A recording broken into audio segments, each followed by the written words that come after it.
وأشهد أن محمد رسول الله صلى الله عليه وسلم لا نبي بعده. أما بعد أيها الحاضرون أوصيكم ونفسي بتقوى الله فقد فاز المتقون. يا أيها الذين آمنوا اتقوا الله حق تقاته ولا تموتن إلا وأنتم مسلمون. فقال الله تعالى في القرآن الكريم: أعوذ بالله من الشيطان الرجيم. بسم الله الرحمن الرحيم. وَلْيَخْشَ الَّذِينَ لَوْ تَرَكُوا مِنْ خَلْفِهِمْ ذُرِّيَّةً ضِعَافًا خَافُوا عَلَيْهِمْ فَلْيَتَّقُوا اللَّهَ وَلْيَقُولُوا قَوْلًا سَدِيدًا. ثم قال الله تعالى: نحن نقص عليك نبأهم بالحق إنهم فتية آمنوا بربهم وزدناهم هدى وربطنا على قلوبهم إذ قاموا فقالوا ربنا رب السماوات والأرض لن ندعو من دونه إلها لقد قلنا إذا شططا. Sadaqallahul azim. Masyiral muslimin, sidang jemaah Jumat rahimakumullah. Kembali kita bersyukur kepada Allah Subhanahu wa taala atas limpahan rahmat dan karunia-Nya. Selalu beri salam buatnya besar kita Rasulullah Muhammad sallallahu alaihi wasallam. Selanjutnya khatib berwasiat kepada khatib dan kepada kita semua, marilah sama-sama bertakwa kepada Allah SWT. Karena orang yang paling mulia insya Allah SWT adalah orang-orang yang bertakwa. Yang mendasari khutbah kita pada siang hari ini kita ambilkan dari firman Allah SWT dalam Al-Quran, surat An-Nisa ayat yang ke-9, kemudian surat Al-Kahfi ayat yang ke-13 dan 14. Yang ayatnya telah kita bacakan tadi, yang artinya, hendaklah kamu khawatir, hendaklah kamu takut, hendaklah kamu waspada. Ketika kamu meninggalkan generasi setelah kamu, generasi yang banyak memiliki kelemahan. Khawatirlah kamu kepada mereka yang lemah itu. Maka segeralah bertakwa kepada Allah dan ucapkanlah kata-kata kalimat yang baik-baik. Surah Al-Kahfi ayat yang ke-18, surah yang ke-18 dan ayat 13 dan 14. Yang artinya, kami akan mengisahkan kepada engkau Muhammad suatu berita besar. Bukan berita biasa.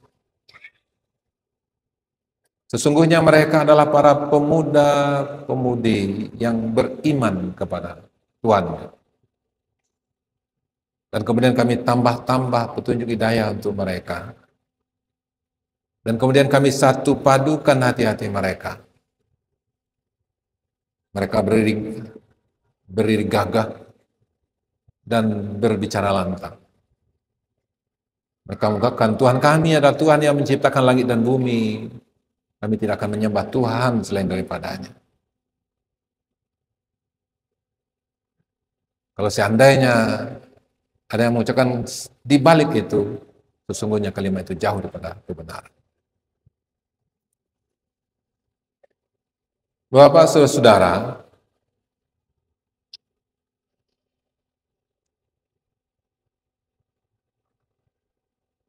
harapan daripada bangsa ini di masa datang dituangkan akan menghadirkan Indonesia emas pada tahun 2045.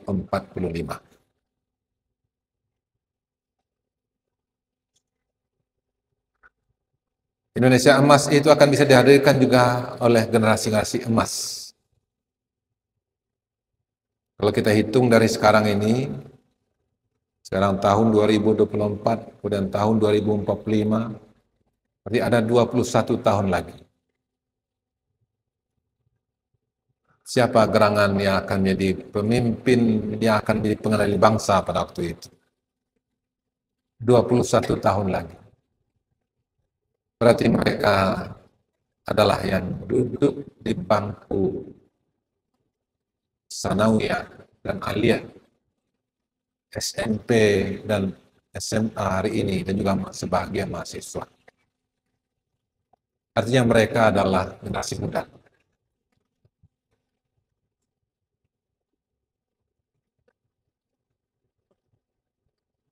Kalau itulah yang menjadi harapan kita, menjadi keinginan kita, dan itu juga dituangkan dalam rencana jangka panjang negara Republik Indonesia ini. 2045 itu akan menghadirkan Indonesia emas, Indonesia yang berdaulat, Indonesia yang memiliki kontribusi untuk dunia ini, Indonesia yang memang bisa berdiri di kakinya sendiri, tidak bergantung banyak kepada negara dan bangsa-bangsa lain. Artinya pada waktu itu kita menjadi bangsa yang kuat, kita menjadi negara yang kuat, menjadi pemerintah yang kuat.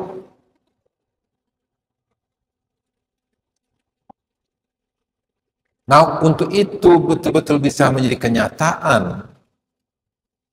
maka kita tidak boleh meninggalkan generasi hari ini, generasi yang banyak kelemahan. Tidak akan mungkin generasi yang banyak kelemahan akan bisa menghadirkan bangsa dan negara yang kuat.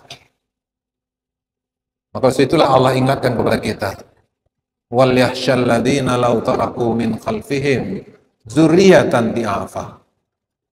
Kalau memang kita ingin mencapai ke depan itu, bagaimana bangsa ini kuat, bangsa ini bisa berdiri di kakinya sendiri dan tidak dikendalikan oleh bangsa-bangsa lain, menjadi salah satu daripada bangsa yang besar di dunia ini, maka tidak mungkin itu akan dicapai oleh generasi yang lemah. Itu makanya Allah ingatkan, hendaklah kamu khawatir, hendaklah kamu takut ketika kamu meninggalkan generasi setelah kamu, generasi yang lemah. Karena harapan dan cita-cita tersebut tidak akan bisa dicapai dan direalisasikan.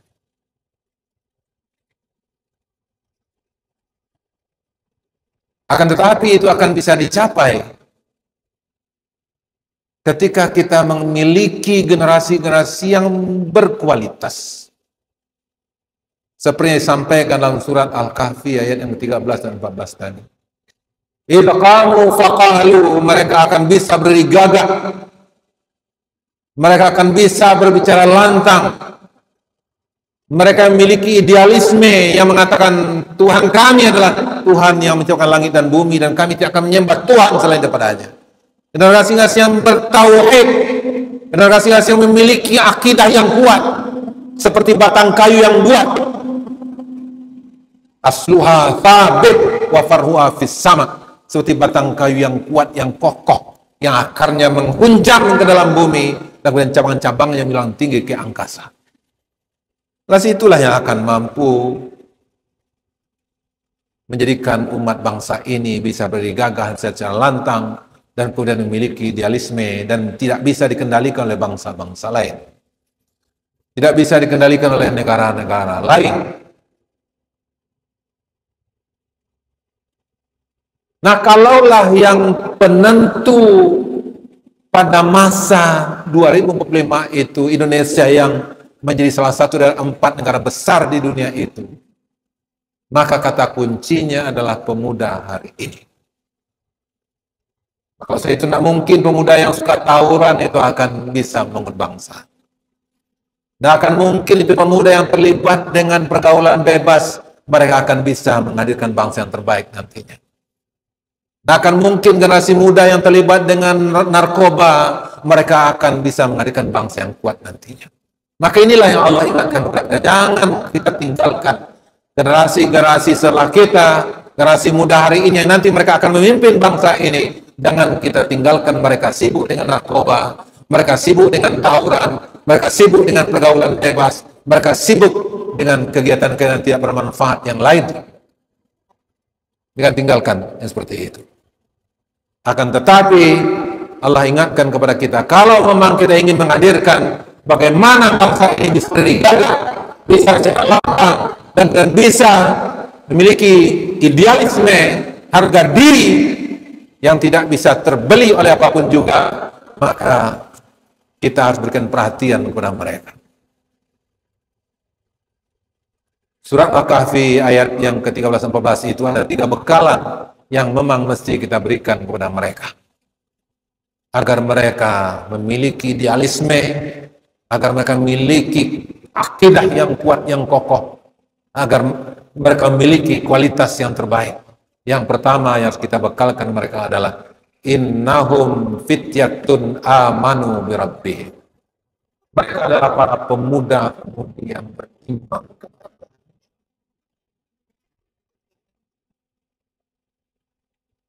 Karena dengan imanlah mereka akan memiliki pendirian yang kuat. Karena dengan imanlah mereka yang tidak terbeli oleh rayuan dunia, oleh rayuan jabatan, oleh rayuan pangkat, dan rayuan dunia lain. Mereka ibaratkan seperti batang kayu yang kuat, yang kokoh, yang memiliki akar yang kuat. Kaifa daramallahu matalan kalimatan thayyibah ka syajaratin thayyibah asluha thabit. Mereka seperti batang kayu yang kuat, yang memiliki akar yang mengguncang ke dalam bumi, yang tidak ada satupun yang bisa menggoyangkannya. Itu akan didapatkan ketika mereka beriman.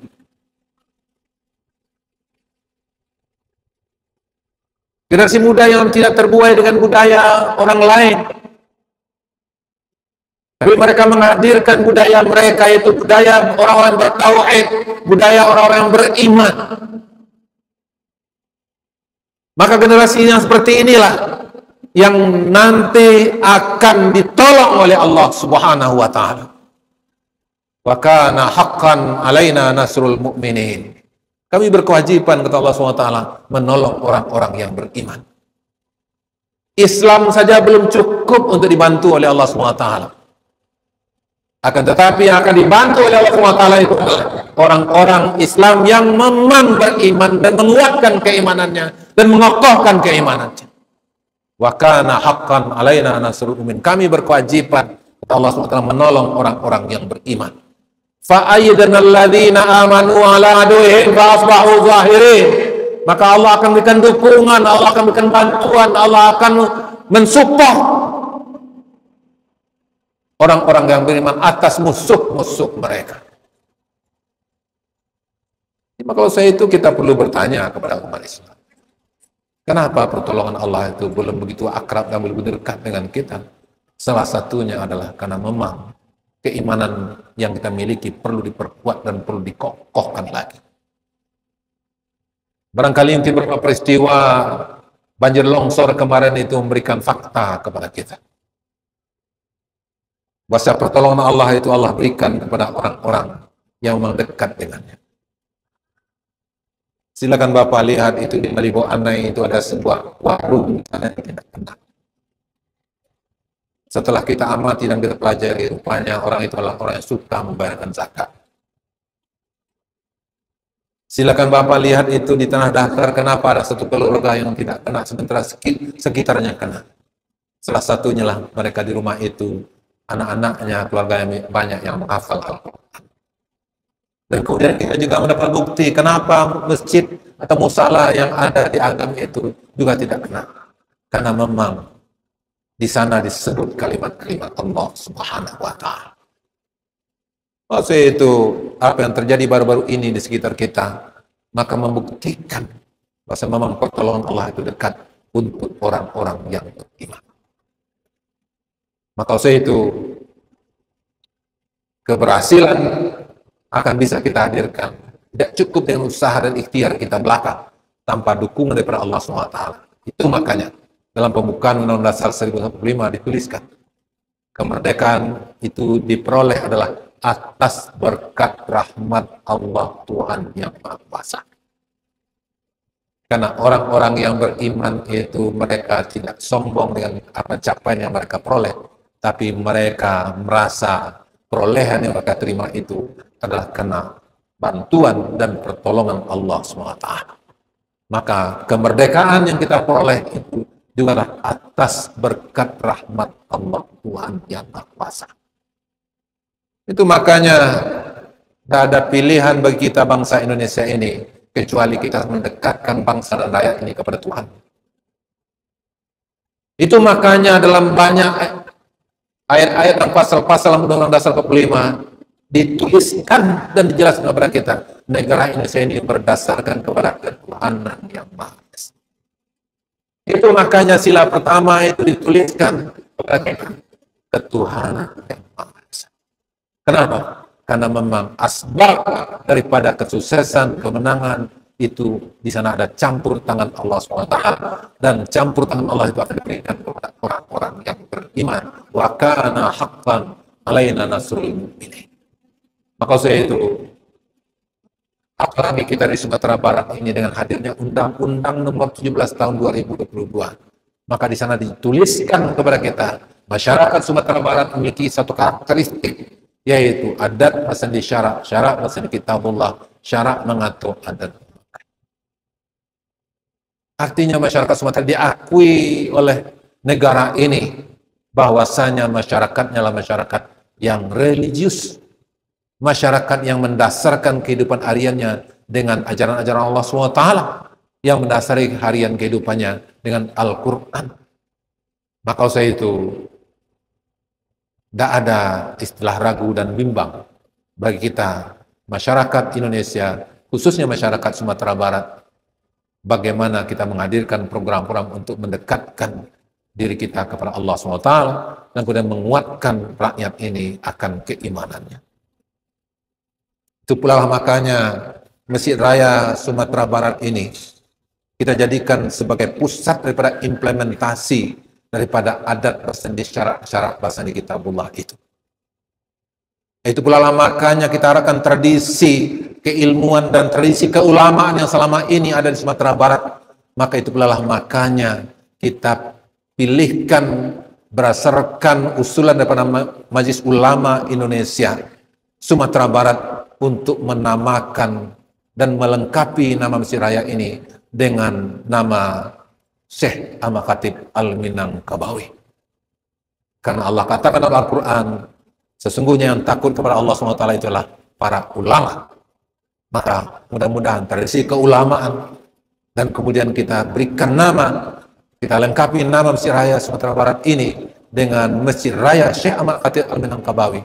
Mudah-mudahan ini akan menguatkan, mengokohkan akan semangat keulamaan di Sumatera Barat yang akan menghadirkan orang-orang yang takut kepada Allah Subhanahu wa Ta'ala. Yang kedua dalam soal Al-Kahfi itu Allah katakan kepada kita, orang-orang yang akan mampu menjadikan bangsa ini berdiri gagah secara lantang, memiliki idealisme nantinya adalah innahum fityatun amanu bi rabbihim wa zidnahum huda. Dan kemudian kami tambah hidayah dan petunjuk untuk mereka. Kami tambah, berarti memang ada upaya dari kita untuk generasi muda itu. Bagaimana memberikan hidayah petunjuk untuk mereka? Bagaimana kita membekali mereka dengan ilmu pengetahuan? Bagaimana mereka kita bekali dengan keteladanan? Itu pula makanya Allah katakan dalam surah An-Nisa ayat yang ke-9 tadi. Wal yakhshal ladzina law taraku min khalfihim dzurriyyatan dhi'afa khafu 'alaihim falyattaqullaha wal yaqulu qawlan sadida. Hendaklah kamu ucapkan kepada mereka adalah kalimat yang baik-baik. Kita berikan keteladanan terbaik untuk generasi muda itu. Kita hadirkan kebaikan-kebaikan untuk mereka.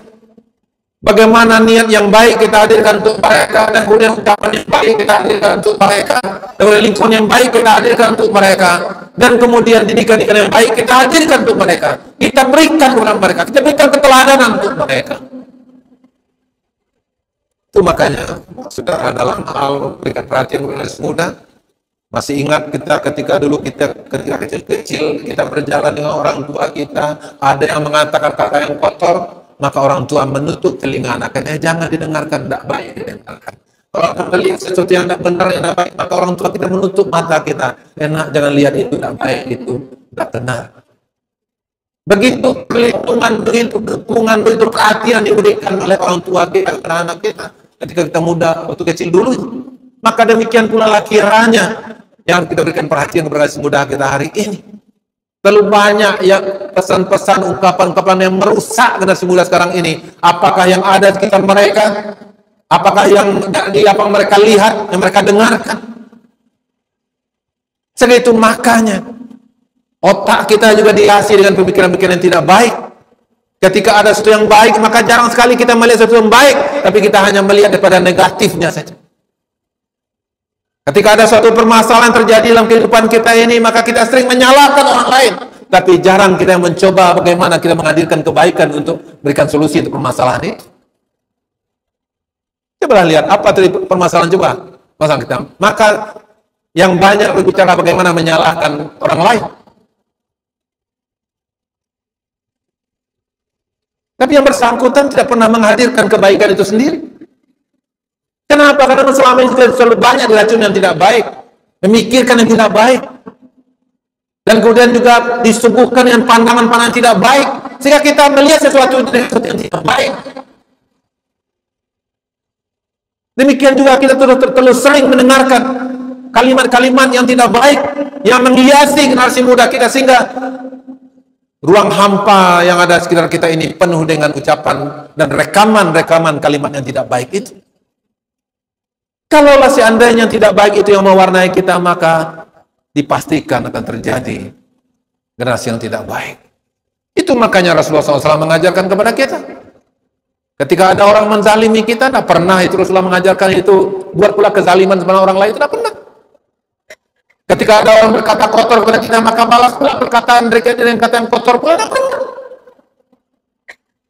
Ketika ada orang melakukan kita dengan tidak baik, maka kita Rasulullah memerintahkan kita untuk baik kepada orang mereka. Tidak pernah bukan seperti itu. Justru Rasulullah memerintahkan kita, kalau ada yang tidak baik, yang berlaku tidak baik, maka balaslah dengan kebaikan. Maka itu makanya Bapak Saudara hadirin yang berhadir, maka Allah ingatkan kepada kita, wazidnahum huda, tambahkan kepada mereka, bekalkan mereka dengan kebaikan-kebaikan itu, bekalkan mereka dengan petunjuk-petunjuk itu, bekalkan mereka dengan ilmu pengetahuan yang banyak untuk mereka, bekalkan mereka dengan hal-hal yang positif untuk mereka generasi muda itu. Insya Allah ketika kita berikan kebaikan kepada mereka, mereka akan tumbuh lebih baik lagi. Yang ketiga, dalam ayat ini Allah katakan kepada kita, wa'abatna ala qulubihim, dan kemudian satu padukan hati-hati mereka. Kalau tadi kita tambahkan kebaikan kepada mereka, kita tambahkan di hati mereka, sekarang satu padukan. Harus ada ikhtiar, harus ada upaya kita bagaimana menyatu padukan generasi muda ini.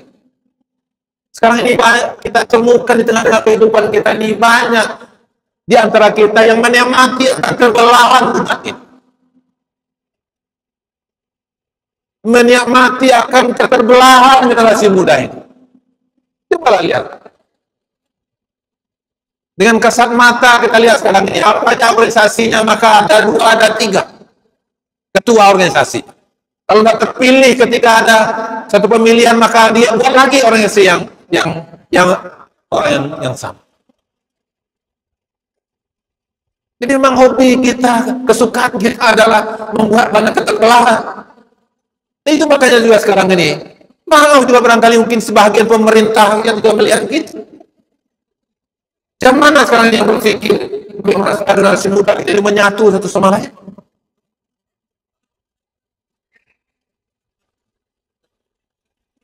Itu maksudnya kalau seandainya jadi, maka jangan harap yang masuk itu akan bisa kita hadirkan. Itu kita saling merendah-merendah, kita saling mencaci sama lain. Itu yang Allah katakan, kami satu padukan itu mereka. Harus ada upaya kita untuk menyatukan, ada ikhtiar kita untuk menyatukan. Jangan dibiarkan demikian saja.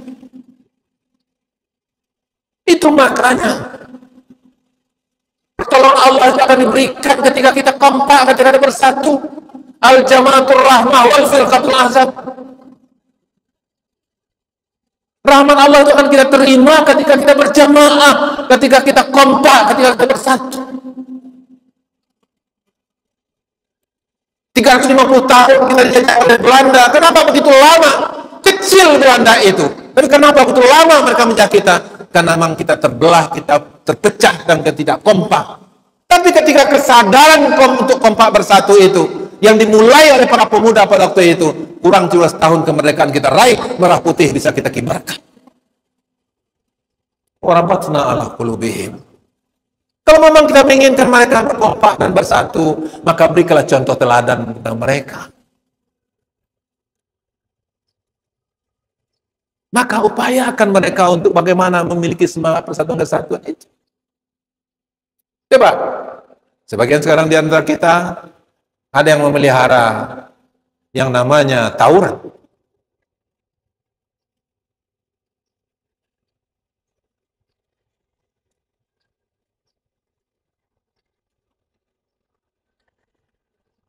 Ada provokator untuk itu. Ada yang memanfaatkan dari keterbelahan itu. Senang kita ketika yang muda-muda itu mereka bertengkar sama lain. Nah, maka kalau memang ini yang terjadi, kalau memang ini yang hadir dalam kehidupan kita, maka Indonesia emas yang kita cita tidak akan tercapai. Dan memang pihak lain akan berusaha bagi mereka yang tidak suka. Bagaimana bangsa Indonesia ini sukses? Bagaimana bangsa ini maju? Memang mereka skenario kan, mereka rencanakan, dan mereka lakukan perkara itu. Maka itu kita harus ingat, coba antara ulama sekarang ini bertengkar satu sama lain. Ada yang menyalahkan ini. Begitu mudah kita untuk menyalahkan. Apalagi dengan sekarang dengan ada media sosial. Ketika dia tidak senang, maka langsung direkamnya dan kemudian itu. Apalagi dibuat fitnah-fitnah.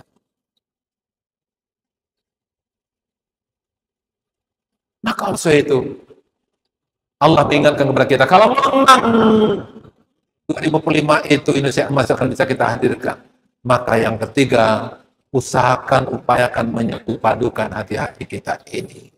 Warabatna ala qulubihim. Kuatkan keimanan kita, bekalkan mereka ya dengan pengetahuan dan kebaikan-kebaikan, dan kemudian upayakan secara maksimal mereka menyatu dan bersatu padu.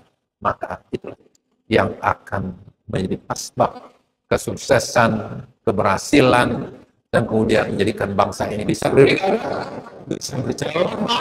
dan kemudian menjadi idealisme di masa datang 2045 sebagaimana dicita-citakan itu.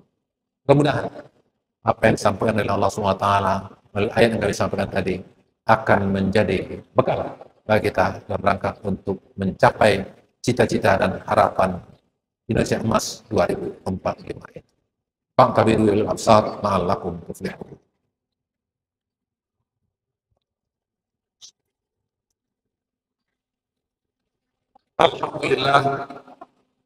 Alhamdulillahi rabbil alamin wa bihi nasta'in ala umuri dunya waddin.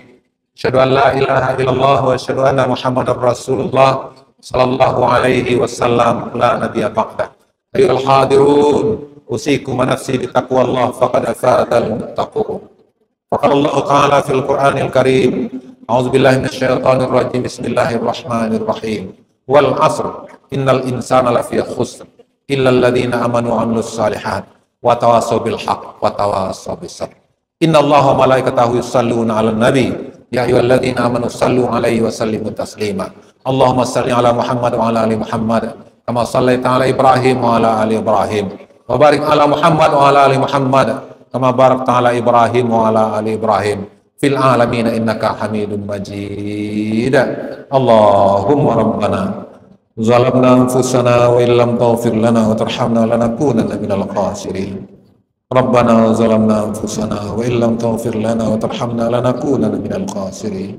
Allahumma arinal haqqa haqqan warzuqna ittiba'ah wa arinal batila batilan warzuqna ijtinabah.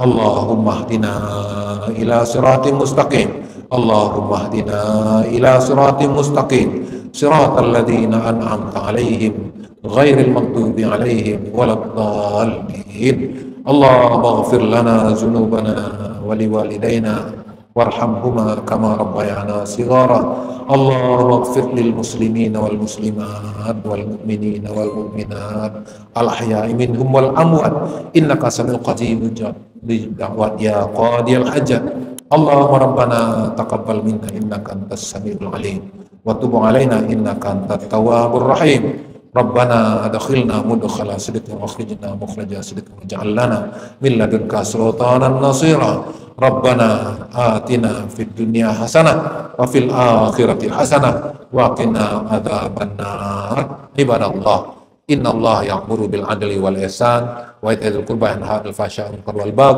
يعظكم لعلكم تذكرون فاسألوه من فضله يعطكم ولذكر الله أكبر.